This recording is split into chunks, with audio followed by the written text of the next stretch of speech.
Seems like a lot of young people want to make a lot of money. What do people in their 20s not understand about making money or reaching millionaire status that they really need to know before they hit that? So I will probably answer this differently than you expect. I believe that sex is colorblind, age blind, everything blind, because there are certain activities that you have to do. If you do the activities, you can get the outcome.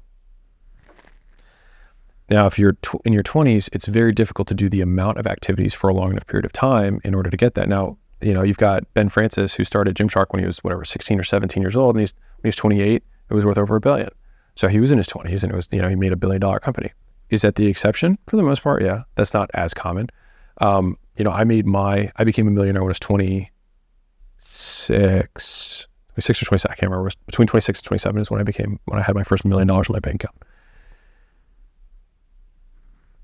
And so, but I started business when I was 22. And so I still had 5 years in.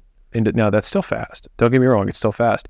But the accumulation of knowledge, because I spent almost all of my excess income on education. And so I wanted to pay down my ignorance tax as fast as I possibly could. And so rather than buy the Bentley or buy the watch so that I could flex on it, I still split a room in a house with 6 other people while I was making $20,000 a month take home. Because I wanted to have all that money so I could go on the offense if I wanted to go to a seminar or buy a course or go to a workshop or whatever it was, so that I could up-level my skills and get there faster. And so I think the idea that you want to get there fast is fine. It's just having a realistic expectation of how many skills you need to acquire to get there. Because if you have all the skills, because I think we'll have continuously younger and younger and younger millionaires and billionaires that are going to continue to happen, because now a viral idea, Taylor Swift was 16 when she started recording music. That was a long time ago, right? She's 33 now. Now she's a billionaire. You keep showing up consistently and building it. Mr. Beast is a billionaire. Yeah. He's 24. Crazy. So it's going to continue to go down as the access to education increasingly gets democratized, so more people can access it for free. And so a 9-year-old can watch. There's nothing that stops a 9-year-old from making and running a Facebook ad. There's nothing. And usually they're more tech savvy anyways. Maybe they just got to get a credit card or something. Sure, yeah. And so, yeah. And so but if we break it down to the physics or the action, it's not that hard. There's nothing that prevents people. And so I think that the level of competition will continue to rise. I think young people are more tech savvy, and so will in general have a continuously improving competitive advantage over older people, because the rate of technological change goes faster. And so the advantage of being young versus old is actually, I think, going to continue to expand, because tech moves so fast now that I think there will be more. What do you think about, I had a mentor once told me when I was 24, when I was broke on my sister's couch, and I was living for free. Yeah. I was not paying rent. I was, eating leftovers. Good life, man. And I remember saying to a mentor, I was like, man, I could really use some money right now. I could really figure out how to make some more money. Mm-hmm. And he said, money comes to you when you're ready for it. I was like, I feel pretty ready. And he goes, yeah, it could come, maybe you get it and you're not ready and you lose it all because you're not emotionally ready. Yeah. So what advice do you have to people in their 20s who want to make a lot of money, but if they're not emotionally ready, what might happen to them? Everything is trainable. And so if we define handling money as a skill, then it can be learned. And so you can look at anything. If you were somebody who continues to hop from thing to thing to thing to thing to thing, and you can't stick with it, it's usually because you don't have the skill of sticking with something. You haven't been rewarded enough in the past for staying with something, or you haven't been burned enough from starting over. On your 5th time of starting yet another thing and not getting deep enough on it, you have to think to yourself, maybe this isn't the right way to do it.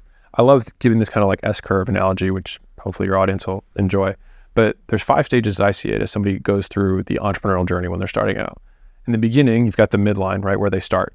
Step 1 is they go above the midline, and they go to uninformed optimism.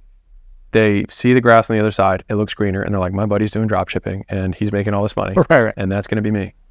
And then they buy the course, they start watching videos, they try to connect things break, they buy some info, they don't know how much to buy, and all of a sudden they go to the point 2, which is now below the line, which is informed pessimism.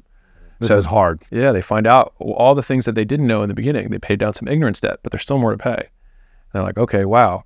So they keep going because they're like, I got to figure this out. And then they go to point 3, which is the valley of despair, right? Which is where they're like, this isn't going to work. This is never going to work. And one of the hardest costs, and this is what entrepreneurship feels like, if I can give it to anyone who's new to this, is the feeling of uncertainty that you don't know if all of the work that you've been spending all of your nights and weekends and off time investing in will ever pay off. And so it's this fear that you're wasting your time. But the reality is that the outcome isn't the thing that you're building. The person you are is the person that you're building, and that continues to work. And so there's a proverb in the Bible, I'm going to butcher it, but I think it's in all labor there is profit. And you can rephrase that as, as the work works on you more than you work on it. Say it again. The work works on you more than you work on it. Mm-hmm. And so it's about who we become while doing the work more than the outcome from the work itself. Because like I lost everything 5 years into my entrepreneurial journey, but I still had all the skills and beliefs that I had from before that. And then I was able to reapply those and then have a really, big outcome in what we have today. And so I remember when I lost everything that first time, I thought, did I just lose 5 years of my life? Like I just moved back. I'm at ground zero again.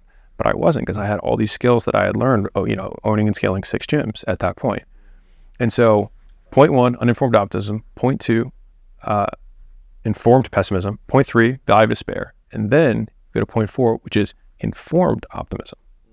So now you do have a lay of the land. You understand that there's some skeletons. You do have to understand how you manage some inventory. You got to get ahead of some of the stuff, but you learn how to forecast. You can know that weekends you tend to do better and weekdays you tend to do less. And so you can dial back support on those days and dial it up on the other days. You start to recognize patterns. And so you start to know what you're doing, right? You're paying down all the ignorance debt. And then finally, step 5 is you achieve whatever the original goal was. But the problem is that most people go step 1, 2, 3, and then they jump back to step 1. With something new. Right. And so they go to yet again, the grass is greener on the other side, but what they don't know is that it's still fertilized with manure. They're still on the other side too. And so there's always everywhere. Let me get into real estate now. Let me get into this. Right. I'm going to do wholesaling and day trading. Yeah. Right. Of course, there's all these, quick make money things.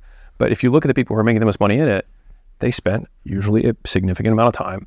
And I'm saying this again, but I'm bearing it for repetition. It's that the Rocky cutscene lasts 2 minutes in movies and might last 5 years for most people, or 10. Because there's intrinsic value, people will share it. And I think that's the thing, is people give away free fluff that sucks because they spend no time on it. And then people consume it, realize it's junk, and then associate that junk with the person, and then say, you have a junk brand because I've associated you with the one thing that I've consumed from you.